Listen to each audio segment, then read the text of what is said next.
Welcome, adventurers. Today on Rebel Then King, we are closing out the coverage of round-by-round analysis of what you should be doing in your Pathfinder combat encounters. We went over the basics, over round 1, over round 2, and now it is time for the third and hopefully final round. But before I dive in, I want to take just a moment to ask you to subscribe to this channel and make sure to leave a comment and like this video. This channel is approaching 2 years old, and I'm going to celebrate in a few months with a video here on YouTube about knife throwing, like actually throwing knives in real life. I also have a new Twitch channel at twitch.tv/RebelThenKing, and I'm going to celebrate on March 27th with a debut stream where I look back and pretty much make fun of myself over the last 2 years. And now, back to the battle. The first thing you want to do in round number 3 is kind of assess, how are you doing? What's going on? How are you feeling?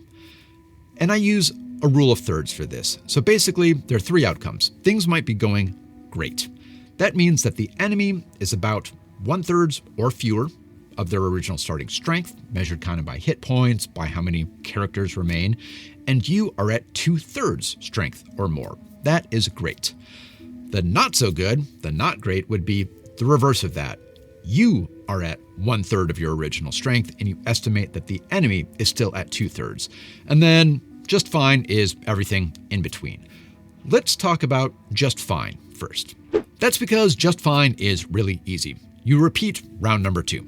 Seriously, that's basically all I would recommend. You're probably going to come out ahead. So just go watch my video on what to do in round number 2. But now let's talk about what to do if things are not going so well. As always, we will start with an example of what not to do.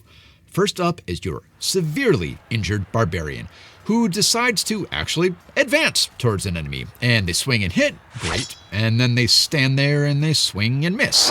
Your injured investigator, they roll, devise a stratagem. They realize they won't hit and they fully retreat. Okay, but to one side of the map. And now for your rogue. They move into a flanking position with the barbarian. They strike and they hit. And you know what? They say, I'm going to go for it again. They strike and they hit again, and they do take down an enemy. This should be great, right? Now for your oracle, who whiffs a 2-action attack cantrip on a full-strength enemy. And then they run to the opposite side of the map as your previous character ran to. And now for your kineticist, they do some chip damage with a 1-action elemental blast. I love that about the kineticist. They decide to try it again, and they miss, and then they think, you know what, there's a 20 on every die. And there is, but they don't roll it. So they attack 3 times and only hit once. And now the enemies, well, they easily kill your barbarian. And they kill your rogue. Then they move after the completely isolated oracle and your investigator, and your kineticist just sort of look on in horror. So that was a terrible third round because you didn't heal. You could have, but you didn't. You were not aligned as a team on whether you were retreating or staying and fighting, and instead kind of did a ¿por qué no los dos? And then you found out ¿por qué? The most likely outcome is now an investigator and a kineticist with severe PTSD, if they survive. So what do you do in round number 3 if things are not going well? Not surprisingly, I recommend that you start with healing, just like it was a top recommendation, a top priority in round number 2. It's even more important now, and also it's more difficult now because you might need to make some tough decisions. You might need to triage. You might have to say, there's one character who might not make it or is going to have to use their hero points to survive. Instead, we are going to save another character who has a better chance of making it out of this round. Also, like in round number 2, I think the second priority should be repositioning. But now I would say a focus on defensive repositioning only. In round 2, repositioning could have meant opening your team up for better attacks, moving into flanks, creating space for your ranged damage dealers and area of effect. Don't worry about that if things are not going well for you in round number 3. You want to retreat. You want to get to a choke point so only one of you can be attacked. You want to get behind cover. You want to take away multiple actions from the enemy by moving as far away as you can. But do remember, if you are standing next to a creature that has already reactive striked you, or you know it can reactive strike, take a step. You do not want to start your retreat by getting hit with a reactive strike and then dropping unconscious. I've done it. Stupid me. Priority number 3. It's been a top priority, though again, probably not going to play as much into round number 3 as it did into round number 2, and definitely not as much in round number 1, is knowledge. You know you're getting stomped, you know things are not going well, but you still might not know why. This is a good time to take a minute, see if you can figure something out, because that might drastically change some of your plans. I still recommend doing this only after healing and retreating, because you are going to need a reset period either way. And here is where round number 3, I think, splits into 2 different paths. The first path, run. That's it.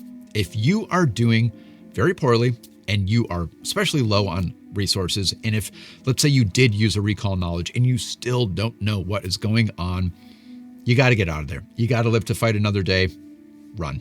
The other option is, of course, to stay and fight.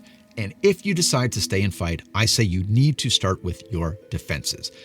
This has always been at the end of previous lists, but now it is paramount. You need to survive, so raise your shield, take cover. Defensive buffs like Protective Ward would count here too. Cast Sanctuary, Forbidding Ward, those kinds of things. Battlefield Control also counts here. You could slow the enemy down by casting a cantrip or a spell that leaves behind some sort of difficult terrain that the enemy will have to burn in action moving through. The point is, you need to turtle up in order to survive to round number 4 to actually start doing some damage. Next up, I would say, is defensive debuffs, which I guess is really an addendum to the previous defenses. What I mean here is that you use debuffs that specifically blunt your enemy's ability to damage you. So Frightened and Sickened still work here, for example. That affects all checks and DCs. But also consider something like Enfeebled.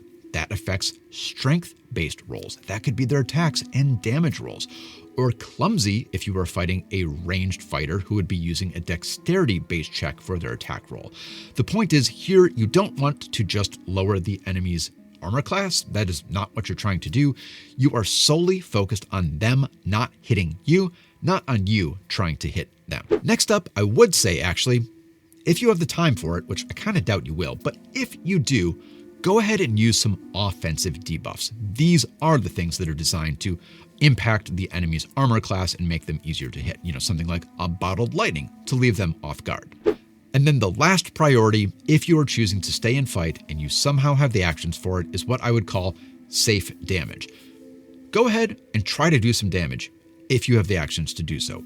Hit them from range, or, hit and retreat if you are in a melee position at the beginning of the round. The point is, you don't want to go out of your way to try to get in more damage here. Only do damage that doesn't put you in a position of risk. The point is, if you enter round number 3 and things are not going well for you, you got to take a brief moment to figure out what's going on, heal who you can, get to a safer position, and then figure out if you want to stay, have a very defensive round, and then go on the counterattack, or just get out of there. So knowing all of that, let's give that previous party another chance, starting again with the Barbarian. The severely injured Barbarian decides to actually advance towards an enemy. Okay, they swing and they hit, and then they retreat with their third action. So that is safe damage. The injured investigator, they roll devise a stratagem. Again, they realize they won't hit, so they retreat, but then they also raise a shield. The rogue recalls knowledge this time to figure out what they can do differently. They also decide to retreat, and then they decide to take cover, which is a very beneficial thing for a rogue to do, and it is a great defensive action. The Oracle retreats, and then heals your Barbarian, who is the one who is still in relative danger. Your Kineticist can use Tremor to knock an enemy prone and create difficult terrain, and then they can retreat. And now it is time for the enemies. They have to burn actions to stand up and advance through difficult terrain. They don't have a clear shot on your rogue. They have to deal with the investigator's shield. They can no longer kill the Barbarian with one hit, and they can't completely surround your Oracle. This is a much better round number 3. Well, that's not very fun. Although coming back from a round like that does feel rather heroic. But what happens if things are just going swimmingly for you as you enter round number 3? Now it is time for fun. The first thing that I would do in round number 3, if things are going well for you, is buffing your attacks. Don't worry about buffing your defenses.